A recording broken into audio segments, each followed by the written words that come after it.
Children welcome to us education. आज हम करेंगे सीबीएसई की चौथे क्लास की हिंदी की किताब रिमझिम का छठा चैप्टर नाव बनाओ नाव बनाओ। इसके हम करेंगे प्रश्न उत्तर। आइए देखते हैं कि आपका पहला प्रश्न क्या है। पहला प्रश्न है कि क्या कहते मेरे क्या बस का। तो भैया ने क्या बहाना किया और क्यों। तो भैया ने कौन सा बहाना बनाया और क्यों बनाया। तो इसका आंसर होगा कि भैया ने बहाना बनाया कि नाव बनाना मेरे बस का काम नहीं है। भैया को बाजार से कागज़ लाकर नाव बनाने में आलस आ रहा था। आपका अगला प्रश्न है बूंदों लहरों लड़ती बढ़ती। तो कौन बूंदों और लहरों से लड़ते हुए आगे बढ़ रही है। तो कागज़ की जो नाव है वो बूंदों और लहरों से लड़ती हुई आगे बढ़ रही है। आपका अगला प्रश्न है गुल्लक भारी अपनी खोलो। तो किसकी गुल्लक भारी है, किसकी गुल्लक हल्की है। जो भैया है उनकी गुल्लक भारी है और बच्चे की गुल्लक हल्की है। आपका अगला प्रश्न है एक बार फिर से कविता पढ़ो। इस कविता में एक नाव के बनने और पानी में सफ़र करने की कहानी छिपी है। मान लो तुम ही वह नाव हो, अब अपनी कहानी सबको सुनाओ। तो शुरुआत हम कर देते हैं। तो मैं एक नाव हूँ। तो आपको कैसे लिखना है, आप नाव हैं तो मैं एक नाव हूँ, मैं कागज़ से बनी हूँ, मुझे एक लड़के ने बनाया है, उसका नाम तो मुझे नहीं पता पर वह मुझे बनाने पर खुश हुआ।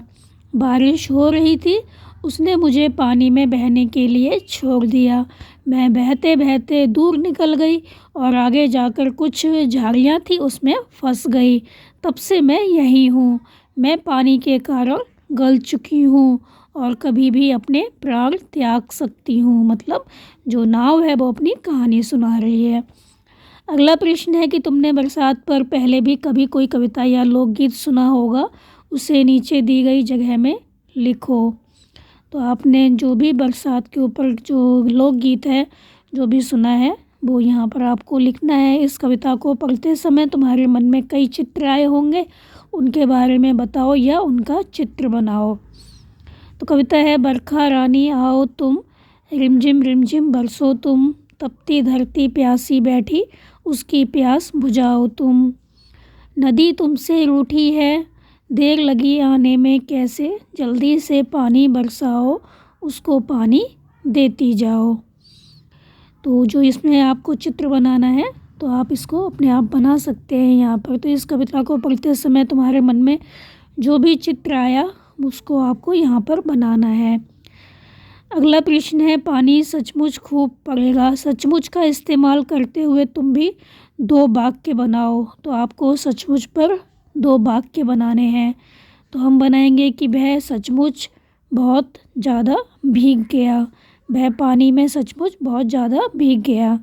अगला हम बनाएंगे कि वह सचमुच बहुत उदास है या वह सचमुच ही चला गया। तो आप कुछ भी बना सकते हैं। आपका अगला प्रश्न है घिर घिर कर बादल छाया है, सात समुंदर भर लाया है। तो पता करो सात समुद्र कौन कौन से होंगे जिनसे पानी जो है बादल भर कर लाया है, जिनसे बादल पानी भर के लाया है।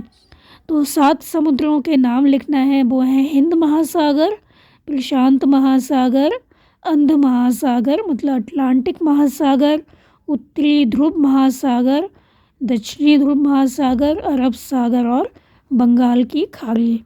आपका अगला प्रश्न है क्या सचमुच बारिश के बादल समुद्र से पानी लाते हैं। वे इतना सारा पानी कैसे लाते होंगे, आपस में बातचीत करके पता करो। तो सूरज की गर्मी से समुद्रों का जो पानी है वो क्या होता है, भाप बनकर ऊपर उड़ जाता है और ऊपर ठंडक पाकर बादलों में बदल जाता है। तो जो समुद्र का पानी होता है जब उस पर सूरज की गर्मी पड़ती है तो वो भाप बन जाता है, ऊपर जाता है, ऊपर जाके उसे ठंडक मिलती है और वो बादल के रूप में बदल जाता है। तो बादल फिर क्या करते हैं, पानी बनकर बरसने लगते हैं। अगला प्रश्न है कि तुम कागज़ से कितनी तरह की नाव बना सकते हो, बनाकर कक्षा में दिखाओ। उनमें से किसी एक के बारे में लिखकर बताओ कि तुमने वह कैसे बनाई। तो आपको क्या करना है, कागज़ की तरह तरह की नाव बनानी है और अपनी कक्षा में आपको इनको दिखाना है कि आपने ये कैसे बनाई और उनमें से किसी एक के बारे में आपको लिखकर भी बताना है। तो ये क्वेश्चन जो है, ये प्रश्न है वो आप अपने आप करेंगे, तरह तरह की नाव बनाइए और एक नाव के बारे में आपको लिखना है कि वो आपने कैसे बनाई। आपका अगला प्रश्न है कि बरसात के दिनों में अक्सर घरों के दरवाजे और खिड़कियों से पानी की बौछार आ जाती है। कभी कभी छत से पानी टपकता है, सीलन भी आ जाती है। ऐसी स्थितियों से निपटने के लिए तुम्हारे घर में क्या क्या किया जाता है? तो बरसात के दिनों में जब खिड़कियों और दरवाज़ों से पानी आता है तो वो क्या होता है, बंद कर दिए जाते हैं। टपकते पानी के लिए बाल्टी आदि जो होती है वो लगा दी जाती है। उनके ऊपर छज्जे बनाए जाते हैं। छत से टपकने वाले पानी को रोकने के लिए छत की जो मरम्मत है वो करवाई जाती है या उस पर प्लास्टिक की चादर बिछाई जाती है। आपका अगला प्रश्न है कि बारिश के मौसम में गलियों और सड़कों पर भी पानी भर जाता है। तुम्हारे मोहल्ले और घर के आसपास बारिश आने पर क्या क्या होता है, बताओ। तो बारिश होने पर मोहल्ले में पानी भर जाता है। चारों तरफ क्या होता है, कीचड़ ही कीचड़ हो जाती है। कचरा पानी पर तैरने लगता है। बच्चों के लिए तो बहुत अच्छा लगता है, उनके लिए तो ये मनोरंजन का समय होता है। वे इस पानी में खेलते हैं। जमे पानी के कारण क्या होता है, आने जाने में खासी परेशानी होती है, बहुत दिक्कत होती है। और बारिश के कारण जो मच्छर हैं वो भी काफ़ी ज़्यादा हो जाते हैं। तो बारिश के कारण मच्छरों का आतंक हो जाता है। आपका अगला प्रश्न है, पिछले साल रिमझिम में तुमने पढ़ा था कि बनाना काम वाला शब्द होता है। जो बनाना है वो काम वाला शब्द होता है कि ये बनाया वो बनाया। तो ये क्या है, एक क्रिया है। काम वाले शब्दों को क्या कहते हैं, क्रिया कहते हैं। तो इस कविता में ढेर सारी क्रियाएं या काम वाले शब्द आए हैं, उन्हें छांटो और नीचे लिखो। तो इसमें बहुत सारे जो शब्द आए हैं उनको आपको छांटना है और लिखना है। तो जैसे है आना, घेरना, छाना, लाना, पढ़ना, खोलना, लड़ना, बढ़ना, चलाना, छाना और लहराना, अड़ना, हर्षाना, पाना।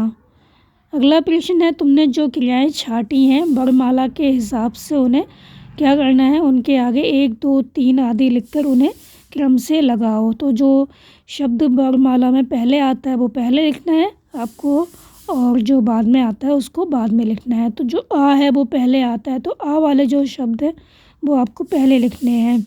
तो ये हो गया अड़ना, आना, फिर खोलना, फिर गड़ना, फिर घेरना, चलना, छाना, टटोलना, पढ़ना, बढ़ना, भरना, लड़ना, लहराना, लाना, फिर हम लिखेंगे हर्षाना। तो वर्णमाला के हिसाब से हम इसे क्रम से लिखेंगे। यहाँ पे हमारा जो चैप्टर है, आपके जो प्रश्न उत्तर हैं वो ख़त्म हो गए बच्चों। आप इनको अच्छे से समझ कर याद कर लीजिए और हमारे चैनल असा एजुकेशन को लाइक कीजिए, सब्सक्राइब कीजिए और शेयर करना बिल्कुल मत भूला करिए। Thank you.